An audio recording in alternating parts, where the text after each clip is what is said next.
What is going on, ladies and gentlemen? Welcome back to another video. Today's video is going to be reacting to the XFL 2023 stadiums by the wide world of stadiums. It is a concept that or it's a topic that I find pretty interesting because I've heard about the XFL years ago, mostly because I was watching wrestling and the owner of the XFL was Mr. McMahon, just like the owner of the WWE. And I've never heard much about the XFL. I know it's kind of a separate, or of course it's a separate league to the NFL, but I don't know much about it. I mean, do they sometimes play against each other, you know, at the end of the season? Probably not, but let's find out. I know is it owned by The Rock right now? Let's look it up.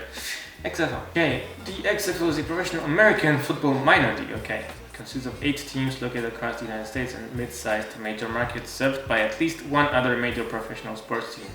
Seasons run from February to May, with each team playing a 10-game regular season and 4 per game to the playoffs. To crown a season champion, the league is headquartered in Arlington, Texas. Oh yeah, owners: Dwayne Johnson and Danny Garcia. Okay, it's not the same Danny Garcia. Okay. But yeah, Dwayne Johnson used to be owned by Vince McMahon. Yeah, he founded that even, yeah. Okay.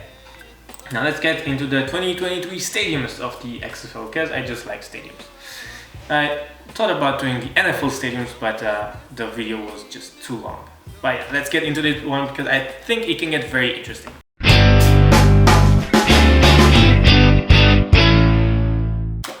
After a hiatus of a couple of years, the XFL, the most high-profile professional American football league outside of the NFL, will be returning in 2023, including some new cities and thus new venues.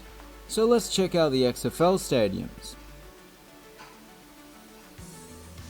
Choctaw Stadium, Arlington Renegades. Okay, it's the base of basically. Wow, a team based in Arlington that's actually called Arlington. I respect that. Upon first glance, you might be wondering why this stadium looks so weird. Well, it started out its life as a baseball stadium, home to the Texas Rangers. However, they moved out and built a new stadium nearby, leaving this 20-something-year-old stadium without a tenant. Obviously, no other baseball team was going to step up to the plate, so they reconfigured the stadium as best they could to allow it to accommodate for those sports who prefer a rectangular field. It now has a football, rugby, and soccer team that call it home. So I think you could say it has successfully transformed into a football stadium. The quirky layout certainly has its downsides, but I still kinda like it. It looks pretty cool actually. And when you consider that the entire capacity is not required, then you can disregard the seats with awful sightlines. It's cool looking, but weird. It's really weird. TDECU Stadium, also Houston Texas. Roughnecks. In case you were wondering, a roughneck is basically someone whose job involves arduous labour, or hard yakka as we call it in Australia. For instance, the workers that built this fine stadium. This is one of the few larger college stadiums to adopt a completely modern design. And that is partially to do with the fact that the campus itself is quite modern. I doubt you would see this stadium on the campus of Hogwarts or one of the other Ivy League schools.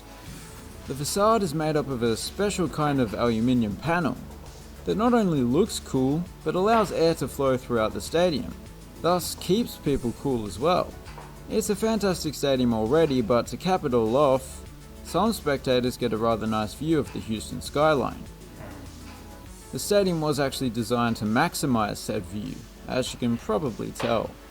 Yeah, I can tell.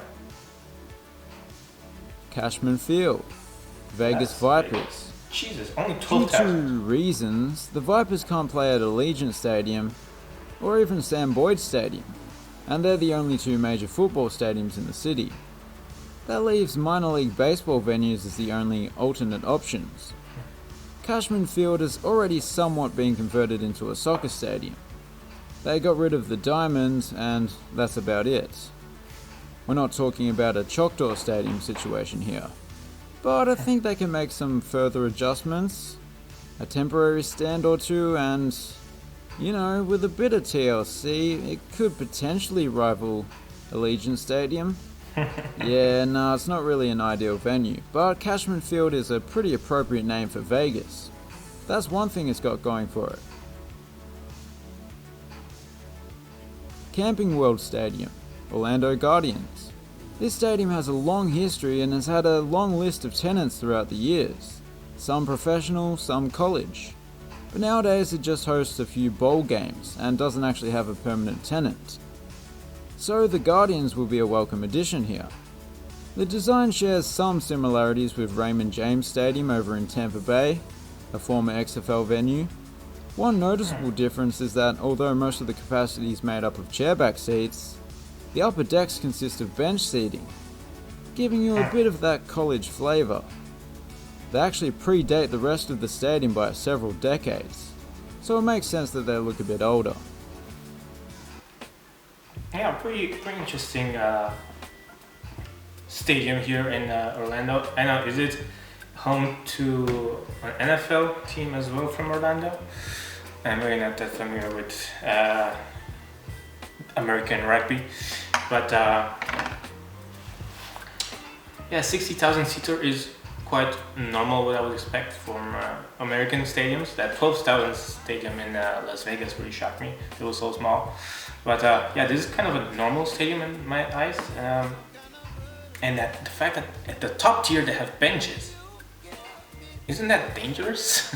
Because at the Allianz Arena where I work, we have seats pretty much everywhere, but the top tier, also seats, but you have some safety measures to, some, what do you call them? Just to make sure that people don't fall down, they can hold themselves, not fall down. Do they have that as well in that stadium? I could not tell from those images. I don't think they do. No, I do not think they do. Guardrails. I think you call them guardrails? Yeah. The Dome at America's Center, St. Louis Battlehawks. If you haven't been following American football for very long, well, this venue was home to the Rams for 20 years or so. But they of course moved across the pond to Los Angeles a few years back. They probably flew over a pond. Since then, this place could have been described as a white elephant. So once more, it's good to see that the XFL is bringing new life to these stadiums. As for the design, it's certainly not the prettiest, nor the most exciting. The seating bowl is pretty much symmetrical, and given that it's a large dome stadium, there might be a bit of an odd atmosphere given the lower crowds that the XFL tends to attract. However, it was NFL standard less than a decade ago, so it's still going to be a decent venue. Yeah, I was gonna ask that, since seeing since the capacity of these stadiums. Is the XFL, I mean, probably not more popular than the NFL, but is it somehow almost that popular or something? What kind of crowds are we talking about? Let me know in the comments. Alamo Dome, I know. San Antonio Brahmas. Yet another non-NFL city with a once NFL-worthy venue. This one, however, has never been home to an NFL team. But it was home to the Royal Rumble 2023. It was designed to be able to convert into a basketball venue, because the only major professional team that did occupy the stadium for quite some time was the San Antonio Spurs. It has at least been kept up to date over the years, with the addition of new seats and video boards in 2016. I shouldn't forget to mention the exterior, which is quite distinctive, with a large tower in each corner. Supposedly they are there to support the weight of the roof, but really, well, I think they were built as watchtowers, just in case the Mexican army tries for a potential Alamo 2.0. Jeez. Lumen Field is the only current NFL stadium being used in the XFL. Also used by the Seattle Sounders in the MLS. And it is of course the home to the Seahawks. The XFL has the Sea Dragons. Are they referring to the Sea... Yeah, that's what it hit me again. Yeah, Seahawks of course in the NFL and the Sea Dragons. Well, I would take the Sea Dragons over the Seahawks anyway. The XFL has the Sea Dragons. Are they referring to the sea creature that looks like seaweed? or an actual dragon that lives by the sea, like Puff the Magic Dragon. Regardless, the stadium is a class above most of the stadiums in this league in my opinion. Definitely. And that's not me disparaging the other venues, it's just that this is one of the best football stadiums in the country. The unique design offers a bit of everything. The exterior is fairly classical with its mostly brick facade. There is plenty of roof coverage to keep the rain out and the noise in. The seating layout is where it gets a bit quirky. Well, it's really all about this section. Very interesting indeed. That's pretty cool looking, to be fair. Audi Field, DC Defenders. This is a soccer stadium first and foremost, but it is perhaps one of the better venues Major League Soccer has to offer. I especially like the exterior. Well, no, that would suggest that it's better than the interior. I don't think it is. Once again, it has a unique layout. No side of the ground is the same. There's even this Heineken bar section. It's definitely a good place to watch the game from, and perhaps you could even smuggle in some good beer. More importantly, all of the stands are quite steep, which puts the spectators right on top of the field, as well as making for a slightly more intimidating atmosphere than its smaller capacity might suggest. That's true. Yeah, that's absolutely true about that Audi Field. If you have a smaller stadium with a small capacity, but it's full, it's sold out, it's much better than to have a 100,000 stadium with only 10,000 spectators or fans, if you will. Now, I have not really looked at all the capacities of the stadiums. Okay, 20,000, 80,000. Okay, that's decent. 4,000, 7,000,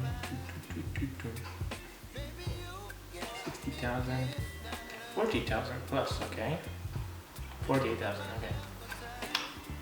So on average, there will be around 50-ish thousand capacity, which is quite decent in my opinion. And I'm pretty sure the NFL stadiums are much bigger. I visited Soldier Field this past summer, stadium of the Chicago Bears, with around 60-something thousand capacity, and they said it's the smallest stadium in the NFL, which is surprising.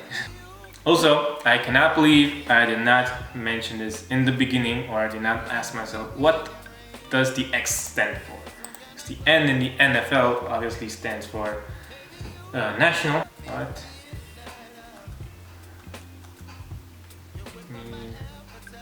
XFL. Extra Fun League. Oh my god. Yeah, only Vince McMahon could have come up with that name.